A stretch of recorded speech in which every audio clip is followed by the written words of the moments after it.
Hello and welcome back to another episode of Critical Reactions with your host, Bryan. We're going to continue on with this week's theme of whatever, where I allowed my patrons to pick any song regardless of any sort of qualifications to a theme or length or anything. Honestly, just whatever they wanted. Hence, the name of the theme. We're going to be checking out a band I've never heard of before called Blueneck. The track we're looking at is Mutatis from their 2014 King 9 album. Let's dive in, see what Blueneck is bringing to the table today.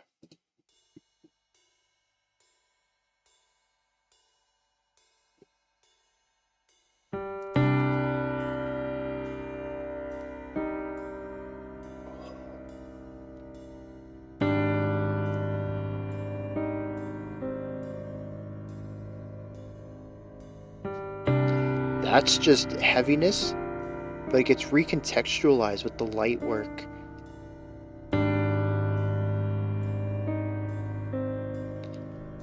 It brings sorrow into the picture, a little bit of pain. Reminds me of Anathema.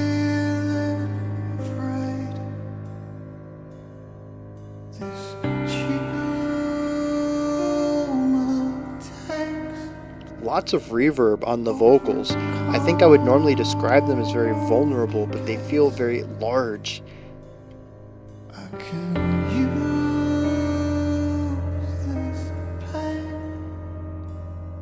Very light cymbal work in the backgrounds.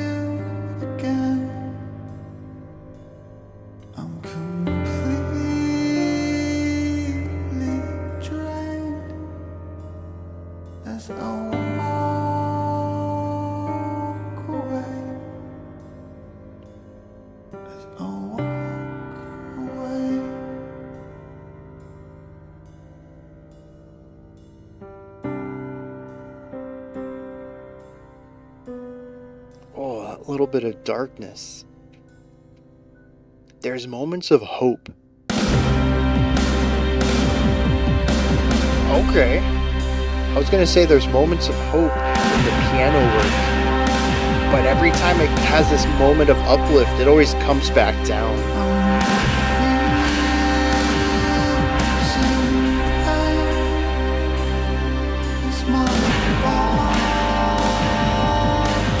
Very interesting interval on that vocal harmony.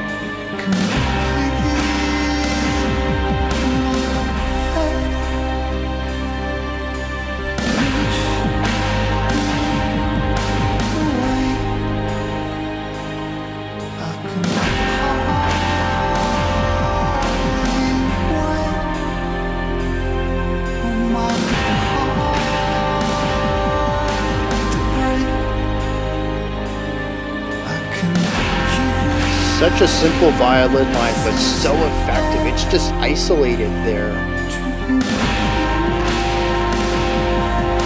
The noise, the grit on the synth.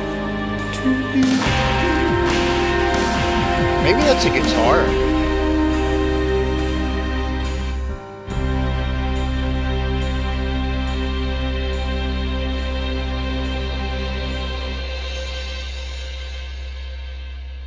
It's interesting, we have these segments. Rises up, comes down, resets. Rises up, comes down, resets. We're in the third phase now. This little melody here. Slight modulation to the chord.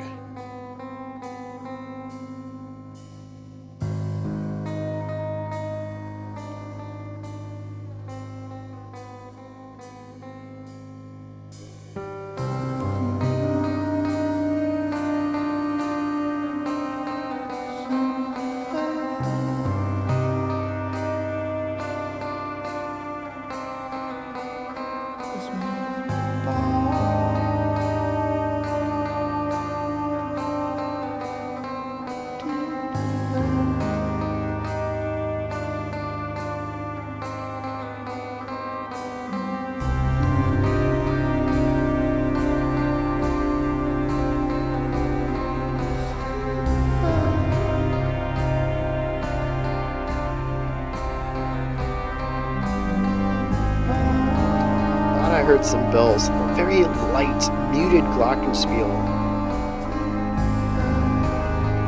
2 hits, that's all you get. Even quieter than the cymbals here.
It's interesting that distorted guitar, that super glitchy sound from phase 2, hasn't come back at all. It was something just for that moment.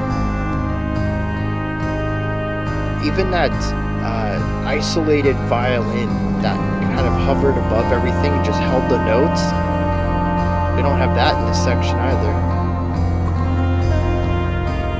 Really does feel like a series of ideas built on the same foundation.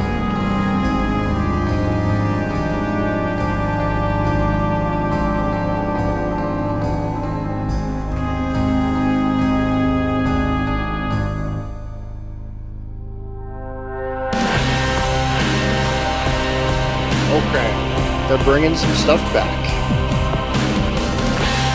We've got the digital drums.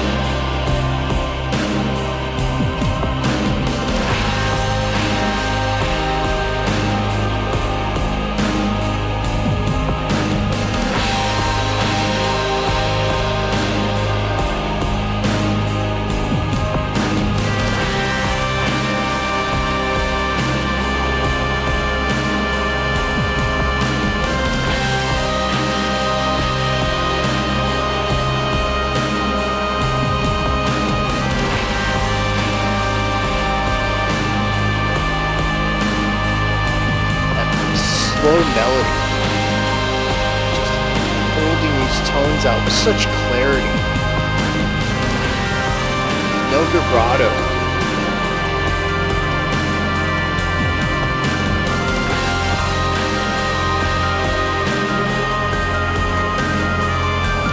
This descending bell line, maybe?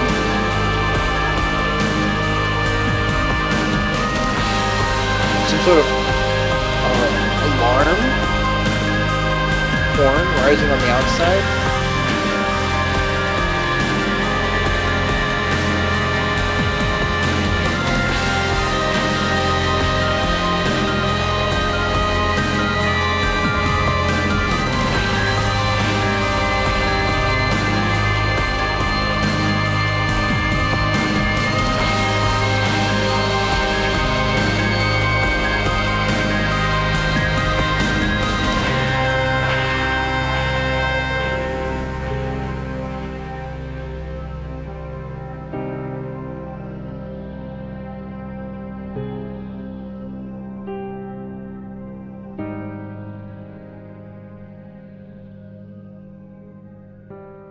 That was a great transition back to this too.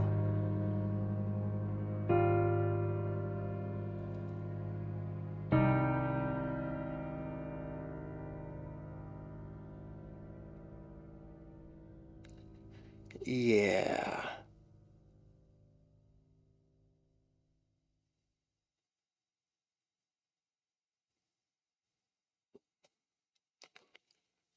Yeah, that transition, it cut out a little over half. I'd say like 60% of the layers just got removed pretty quickly. And then we had A lot of the bassier tones got to hang out for a little while longer to help with this diminishing effect. I feel like we're fading back into just this piano, but there's some production stuff going on a couple of the higher pitched tones. It kind of felt like they were wavy, and it felt like we were drifting downward into this point of beginning, returning back to how the song started. That's too.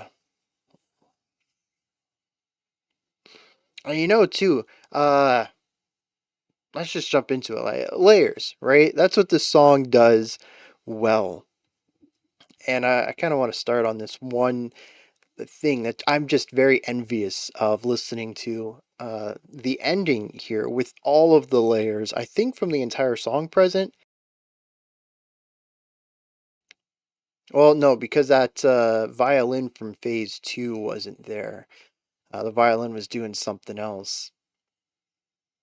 But anyways, a lot of the ideas had come together to create this final moment. And even at the peak, what I thought of the song not being able to grow anymore, there were still more ideas coming in. Sneaking in though, and that's what I'm envious of. I need to remember this next time I do something like this, that not every new layer needs to be noticeable.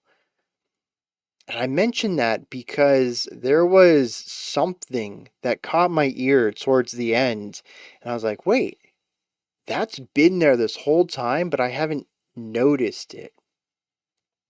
And if you'll listen to some of the music I've written, um, especially ones like this, slow burns, layering things up over time, getting better actually is a great example of this. The last 3 minutes or so of the song. Um, and you can find all this on my companion channel called Critical Compositions. You can find a link to that on the homepage to this channel. It should be all the way at the bottom underneath all of the playlists. But anyways, yeah, getting better. I did something like this where I continued to layer things on top of each other. But every new item I added was something I wanted to bring attention to. I started from the most foundational and went towards uh, melody. Eventually, some of the foundational stuff that I started off putting more emphasis on in the mix, I pulled the volume away from, or the attention away from, as they became part of the atmosphere, the background to the dual melodies that came in on the trumpet and flute. Um, and it never dawns on me that you could add hidden textures, stuff that is absolutely going to be felt but not immediately noticed in isolation. And I need to remember to do stuff like that because it's very cool here. Like I mentioned, for me to be like, hey, this thing's been here this whole time and I'm only just now noticing it. I'm sure there's plenty of things that I didn't pick up that I would on a second, third, fifth, 10th listen. It's about allowing the song to have discoverability to it through repetition. Whereas, if I'm putting every new idea in the lead, in the spotlight, there's not much to discover on a second listen. Um, Everything was presented and presented for you immediately, and I sort of held your hand through the slow burn. I like this approach though. It's sneaky. It allows things to recontextualize the track later on, whether that later on is within that listen or on a subsequent listen. And it works so well. And this isn't the only band to do it. I've complimented this before. And even, when I don't immediately notice it, in highly dense songs, one of the first things I always say is this isn't going to be a comprehensive analysis. There's too much going on. I didn't pick it all up. And I don't think I've written music like that because I kind of want to, I put the work into writing this line. I wanted to make sure it was audible. And sometimes less is more. And I think this is a really good reminder of that. Um, but yeah, I mean, the song is layers, though. We start off the track with piano, And I don't remember the order things came in. We added some more layers, though. We brought in the vocals. We rose this up to a peak and brought it back down. We started again with the piano, with those same chords. This time we rose it up and threw in an electric guitar. We had the violin up top.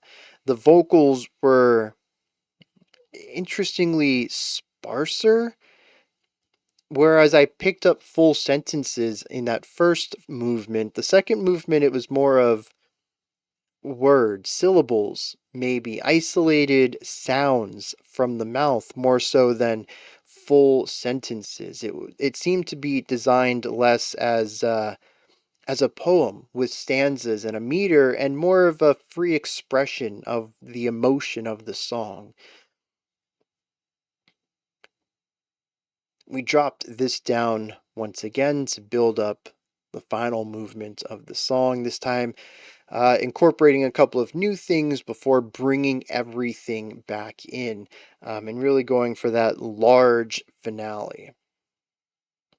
And it's so masterful because of what it's doing, but I think more importantly, how it's combined with harmony, chords, and occasionally even melody, and how the density of the song pairs with the atmosphere that they're building with the chords. You see, this song, it starts off and you can't miss it.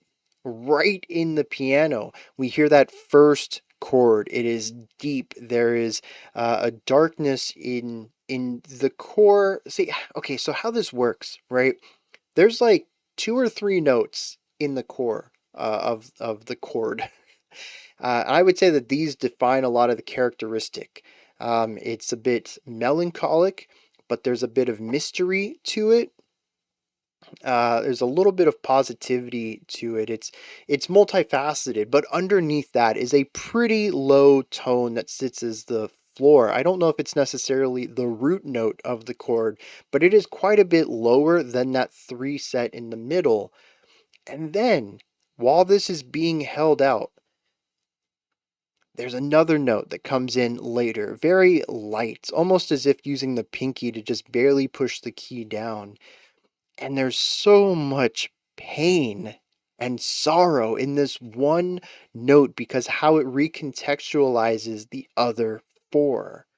We continue to see this concept of recontextualization as we are presented with another chord that has a bit of mixed emotion to it, and then we hear the next 2 notes that feel very sorrowful.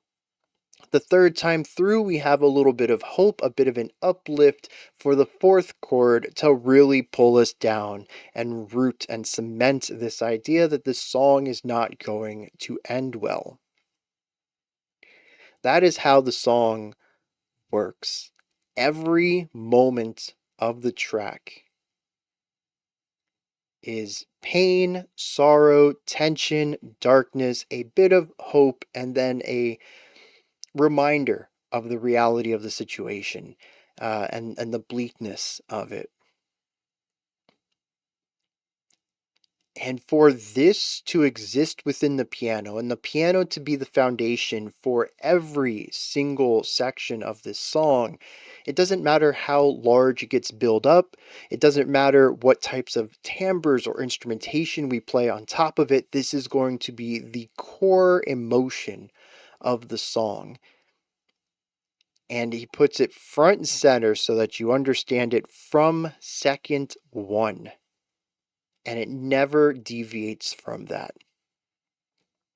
Everything else just compounds on it. Some sections are a bit lighter than others. I'd say that the first phase is, I mean, it's still a heavy part of the song, but compared to the outro, there's so much less weight to it. It feels manageable in comparison. But the vocals, I feel, are disheartened. And I really love that combination of how the vocals are delivered, the airiness, the wispiness of the vocals. And like I mentioned, I would almost call them vulnerable, if not for the added reverb and width. And I'm not sure how to read that. It almost feels It feels separated from the body. It feels spiritual, maybe even. But for such pain to be expressed through that lens, not sure how to read that yet.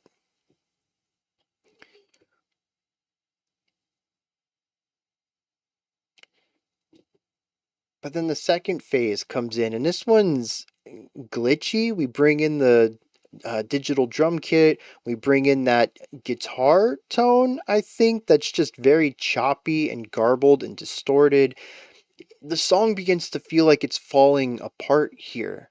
Whatever was holding it together, it seems to have been strained and pushed past its limits, and now the song is crumbling. So much so that I mentioned the vocals at this point don't even seem to follow a stanza or a meter or anything anymore. It's just sort of whenever the vocalist wants to inject some sort of feeling of this desperation. It almost becomes a sort of deconstruction at a point, not necessarily analyzing a style of music and trying to subvert it, but watching the song fall apart and crumble away in front of our ears. We're listening to this right now. It wouldn't be in front of our eyes. Anyways, you get the you get the gist there. It's really interesting for then the song to fade out again, bringing just the piano back in, as if the song did crumble there, and then building up that final section. And I think the weight of this, with how I've explained the harmonic function of this song, makes perfect sense.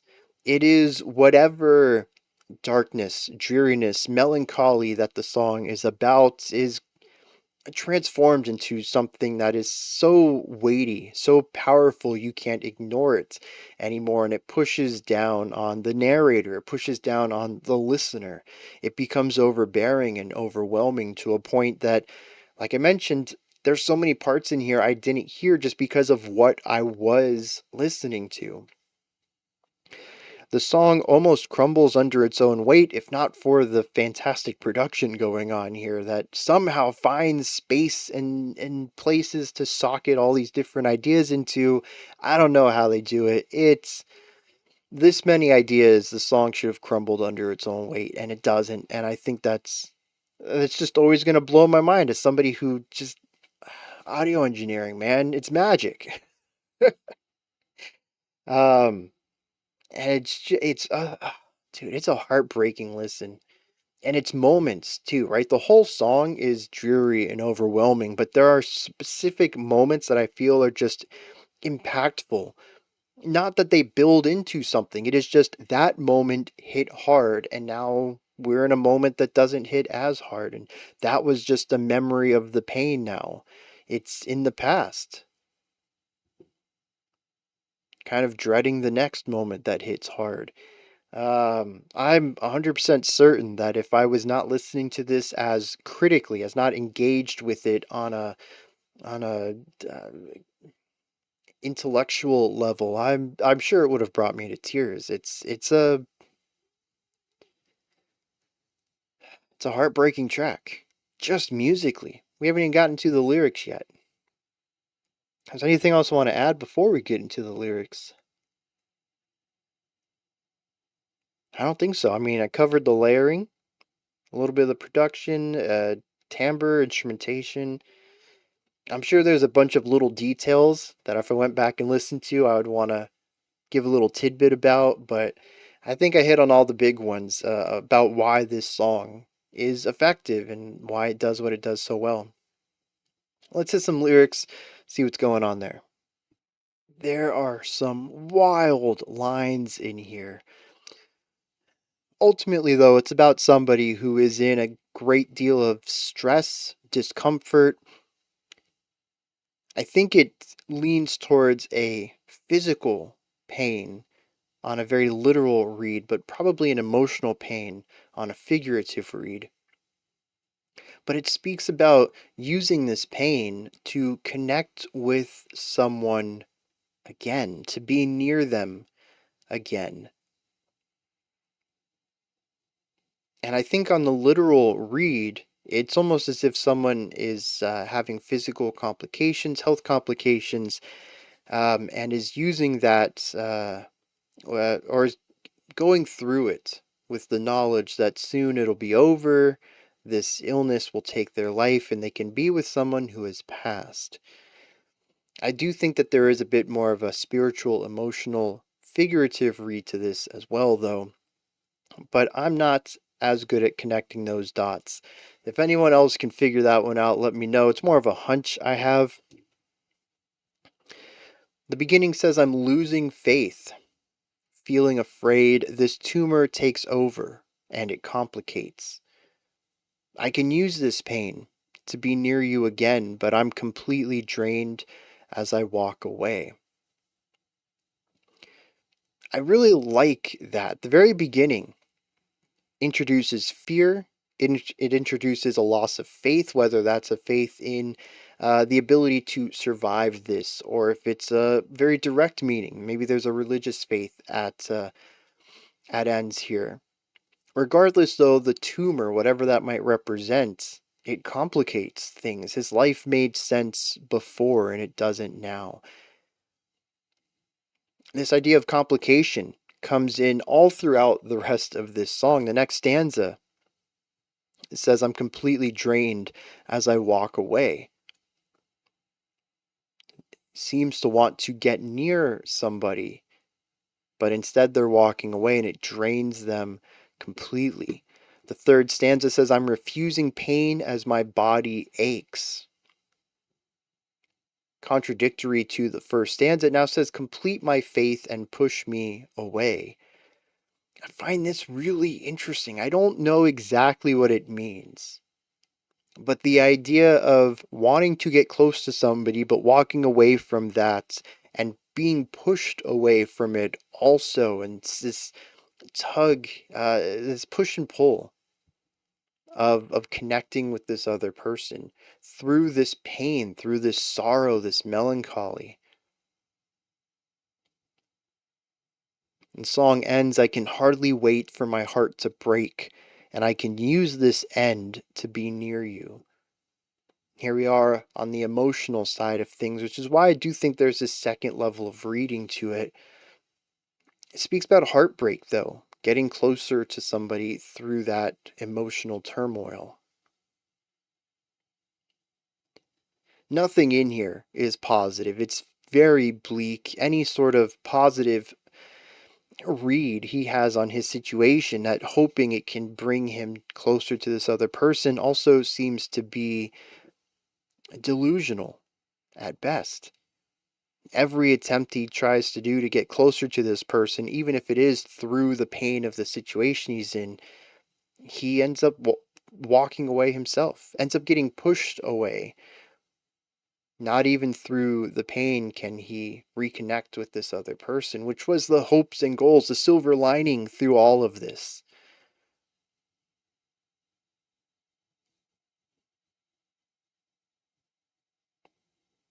Yeah, it's that's a heavy track.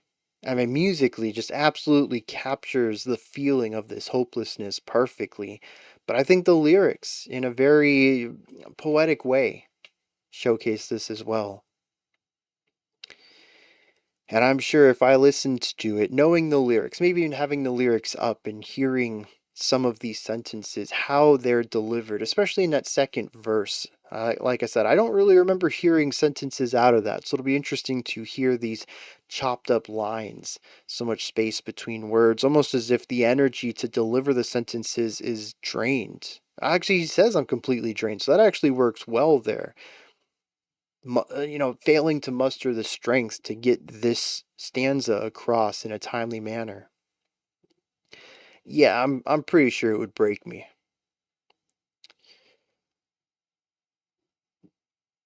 But these are just my thoughts.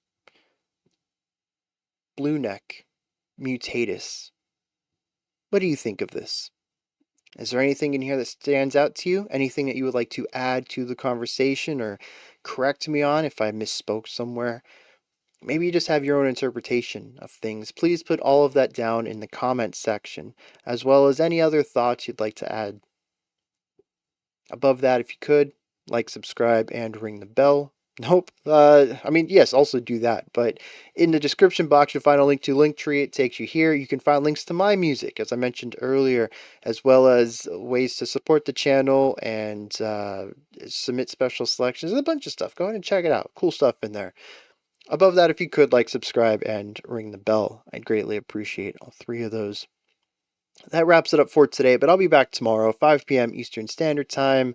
Something UTC. Still haven't double checked that yet. It's pretty bad. It's been like a day. You'd think I would have went and checked that. Anyways, it's either 9 or 10. I always get mixed up. When daylight saving time comes around, I lose track of, especially during the break. 2 weeks of not saying it. Anyways, I'm rambling. I'll be back tomorrow. Until next time, remember to be critical, not cynical, with the music you listen to, and have a fantastic morning, afternoon, or evening, whenever you choose to watch my videos.